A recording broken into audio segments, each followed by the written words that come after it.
O'zi kosmetikada asosan 3 turga bo'linadi. Birinchisi mass market kosmetikalari, ikkinchisi lyuksviy brendiviy kosmetikalar va uchinchisi bu dermatologik kosmetikalar.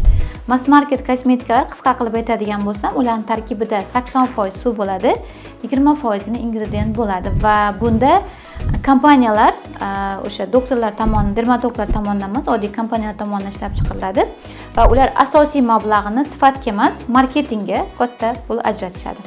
Va siz shuning uchun ham ularning reklamalarini hamma joyda ko'rasiz. Blogerlar reklama qilishadi, o'sha nimadan tuzaldim deb katta pul sarf qilishadi. Aslida ularda tarkibi o'rganilmaydi, tekshirilmaydi. O'shaning uchun ularda tarkibida yozilgan tarkiblar birinchidan bo'lmaydi. Ayniqsa SPF larni tekshirib qaraganda 50 deb yozib qo'yilgan, hatto 5% ham chiqmagan. Undan tashqari o'sha zararli tarkiblar, parabenlar inson organizmiga, yuziga nojo'ya ta'sirlar keltiradigan tarkiblar juda ham ko'p bo'ladi. O'shaning uchun bunday kosmetikalar arzonroq bo'ladi.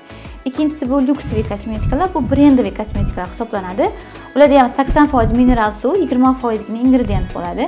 Unda siz brend uchun, korobka, upakovkasi uchun pul to'laysiz, lekin sifat uchun emas.